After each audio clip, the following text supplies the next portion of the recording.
My name's Daniel Johnson. I'm from Islamic Diversity Centre in Newcastle. I'm a Muslim and I'm horrified to see Islamophobia in particular, as well as other kinds of racism, rising in recent years. One cause of that is foolish people like Anjum Chowdhury and his cronies, and another is people like Tommy Robinson and his cronies. Do the panel think it would be a good idea to take Tommy Robinson and Anjum Chowdhury and put them on some kind of island and bomb it with anthrax? OK, that's quite strongly put, but I think I get the idea. So, the English Defence League has been organising protests around the country in recent weeks. The first was here in the North East. Police estimated that around 1,500 took part. Protesters were heard shouting, "Whose streets? Our streets." Tommy Robinson, leader of the EDL. You can assert until you're blue in the face that these are peaceful protests, but your supporters were heard shouting racist abuse. How do you explain that? What racist abuse? You know, I can't we've say it we've just been talking now about at this time on television. We've been talking about racism. I'm from Luton Town. You're talking about racism, OK? There is no racial tensions in the town I come from. When David Cameron says multiculturalism has failed, Sikhism, Hinduism, Jews, they haven't failed to integrate into society. Islam has failed. When we talk against an ideology, if I'm against Scientology, are you going to call me a racist? I oppose the Islamist ideology. That does not make us racist. You can't talk about what we said that was racist because there was nothing said that was racist at the demonstration. But we've read the quotes in the press. Yeah, in the press. When you talk about the press, you just said 1,500 people there. There were 7,000 people there. So you've got a biased press that are misreporting. So more people chanting. More people chanting. More people at a demonstration. But what is the press's agenda to play that down? And then when we talk about Islamophobia, there is Islamophobia, of course there is. There is Islamophobia because our police force actually were too scared to tackle grooming and rape of our youth because of fear of being called a racist. That's Islamophobia, not the Islamophobia. Phobia is an irrational fear, OK? It's quite rational to fear female genital mutilation of 2,000 British Muslim girls every year, terrorism like happened to Lee Rigby. Like 2 days ago, 6 Muslims who were sentenced to 19, 20 years each because they were planning to blow up the English Defence League. Due to the blasphemy law within the Quran. OK, there's a link to all these things. The same with the Muslim grooming gangs. As a common denominator, you have to look for what the issue is, what links them all. They're all Muslim. I get confused when you say Islam, and then you say Islamist, and then you say Muslim, because they're different things. They are. I'm from Luton Town. I'm going to talk to... Yeah, I'm from Luton Town. I know so many Muslims, yeah, and I'm sitting here. If you take these people's careers away and their money away, they won't be sitting there. I'm a volunteer, OK? There's nothing stronger than the heart of a volunteer. What has happened to me through having this opinion and speaking out the way I do, it's destroyed my life, it's destroyed my wife's life, it's destroyed my mother's life. I live with constant death threats. I've got some of them here if you want to read when we talk about a 2-tier policing system. I have to wear a bulletproof vest. I've got people wanting to murder me and massacre me. Well, then stop being a racist and a bigot. Racist?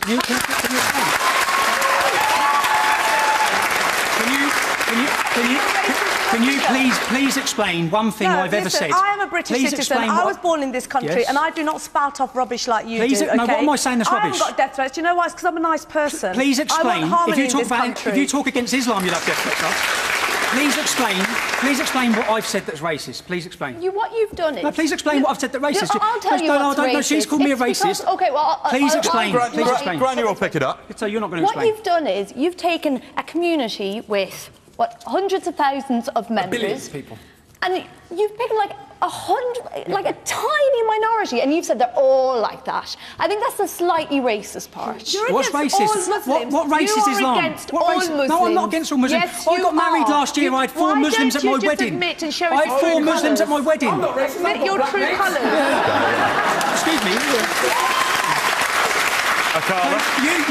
You think that just because you want to call us racist or extremist or far right, what have I said that's racist? I heard you on Radio 4 the other day saying that you are a peaceful movement, OK, and you are not against violence. You still haven't explained what I said that was racist. Have you actually looked at your own personal record? You still haven't explained what I said about racism. You've actually been convicted of thuggery. What I've said and you're a football hooligan. So how can you come on to Radio 4 and say please explain what I've said that's racist. important. You stood in the Newcastle... I've just said it. You've just cited loads of things relating to Islam and talking about Islamists. So there's not a problem in this country. There's not a problem in this country. Muslim people killed by white people. There's not a problem in this country. You know, you can spark there's not a problem in this country. Why are you focusing on certain incidents? No, what you're doing is rather than listening to the point, you just want to shout racist, which is what's happening in this country for 15, 20 years. Because you are. No, what have I said? What have I said that's racist? Because you are.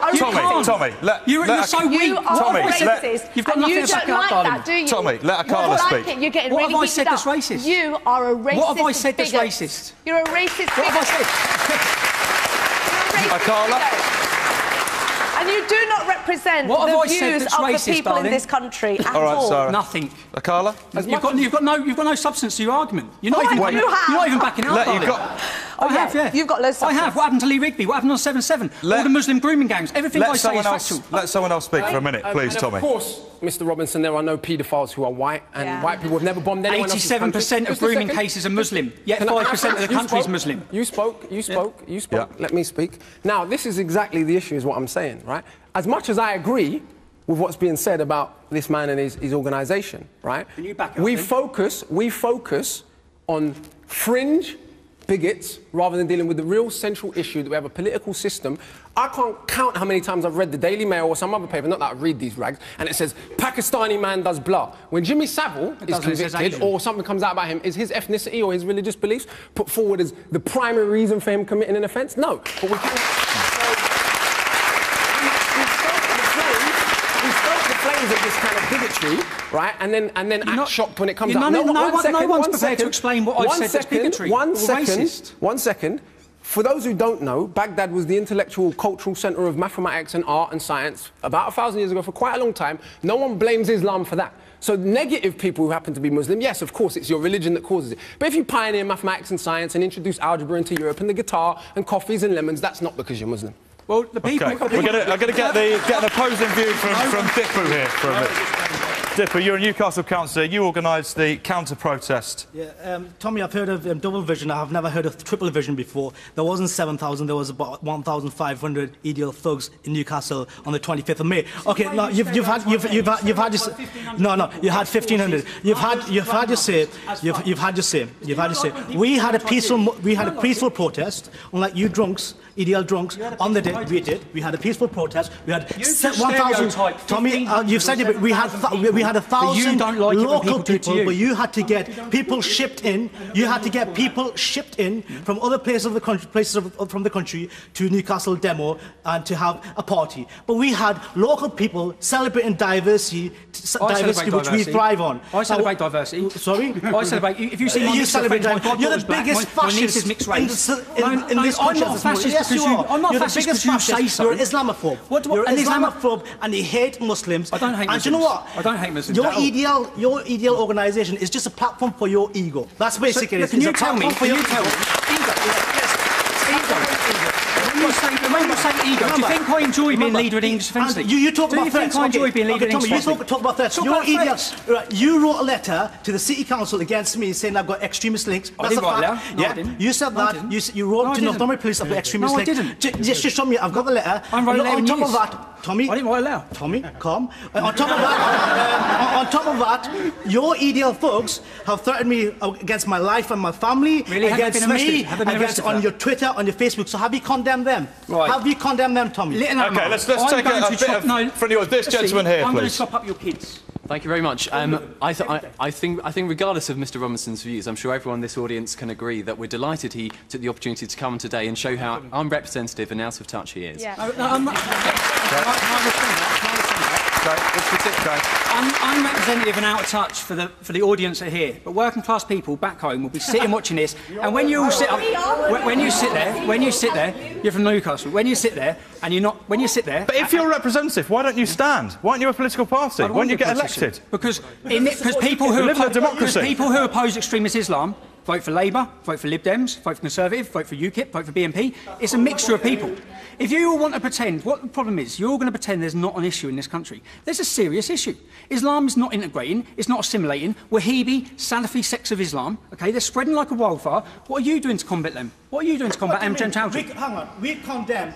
condemned is not good enough for me, mate. We spoke against... But when we come on the streets, you come out and you just say... Let me finish, Tommy. We have condemned. We've been actively working in Newcastle and in the North East, and we've got IDC behind us to do a fantastic job, actively working with different communities. What have you done to work with different communities? We are working and condemning... We are working and condemning extremism, if it's EDL or if it's the fascist or right-wing Muslim groups, we are condemning them. What am I saying that's extreme? You two talk afterwards. I'm going to go to this lady here. I was just saying, I think if you look at the country as a whole, because we're talking about whether the country is getting more racist, I don't think it is. But if you look at the cases where people are playing a role in the community, they're getting involved in society, then the vast majority of people don't care what race people are. If people are integrating and they're working together, then they cooperate. And is having protests in either direction helping anybody to promote that goal? Well, yes, because when you're angry... So we're going to widen this out now to the broader issue that Akala touched on. Where's Isabella? What did you want to say, Isabella? I think that people are becoming racist because of their own social and economic problems. So they're just pointed, you know, as you were saying earlier, they're just choosing someone to blame. I'm half Polish, and I think, and it's pardon? Oh, nice. And it's I think it's offensive when people go on about Eastern Europeans are taking our jobs, and you might not think that is racist because you might not be able to tell I'm Polish, but immigration has had a major impact, and I think we need to look at the broader issues as to why people are becoming racist. So how do we tackle these broader issues? And yes, this lady's very keen. I think that, personally, racism is becoming, it's more of a matter of upbringing. Just like the gentleman over there, if everyone was going to have the same frame of mind as you, then the whole country was going to be racist. People bring up the children saying that when people move into this country from different countries, they steal our jobs, they steal our money. Well, they don't, because they're trying to make the country more diverse. Can I speak? So I'm not against immigration. We're talking about the wider issues now. Everyone's still yet to tell me why I'm an extremist and why I'm a bigot. I'm just why I'm racist. Please tell me what I've said. Okay. This is the problem. Anyone with a different opinion. I'm saying that it's an upbringing. It's a matter of upbringing. I had a good upbringing. I had a great upbringing, a perfect upbringing. Prior to the English Defence League, I had my own business, 2 businesses, one turning over £300,000 a year. I don't care about your history. So this is not to do with people being on poverty lines. This is to do with serious issues within our community with militant Islam, extremist Islam. And as soon as you talk about it, everyone says you're racist. I'd like to speak to this lady here, please. You bring your agenda actually today.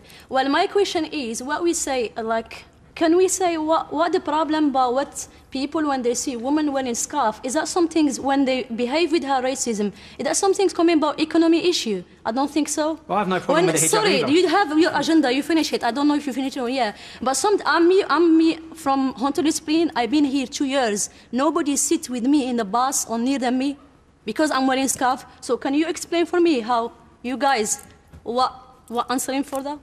What you can answer for that? He keeping talking that they have no racism. But they're not just Islamic for him. You have so much phobia, Islamic phobia actually. You can't keep saying racist without giving me an explanation. Listen, please give me an explanation. Can I just say to you? At your rally in Newcastle, you stood next to the organiser while he was chanting, complete lie. Send those. No, complete and lie I can't again. say it home. Complete lie again. No, it's not on YouTube. No, it's not. It's an edited version. You don't see the person on the stage saying it. It's a lie. So who's saying it? No one says it. You've read it.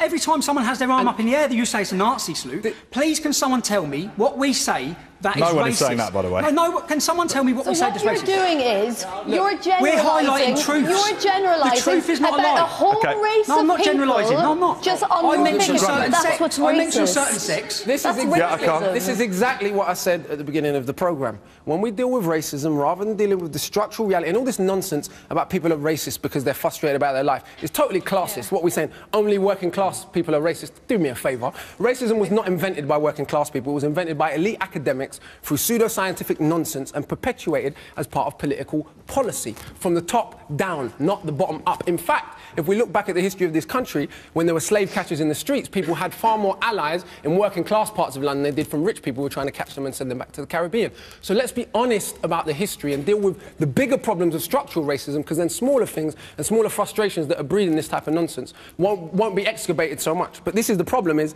we focus on nonsense like this rather than dealing with why a British soldier you've probably never heard of, a gentleman called Christopher Alder, died in 1999 in police custody. There is footage on YouTube that you can see for yourself of him on the floor with his bottom half exposed, with police officers around him making monkey noises over his dead body. You've never heard his name. Why?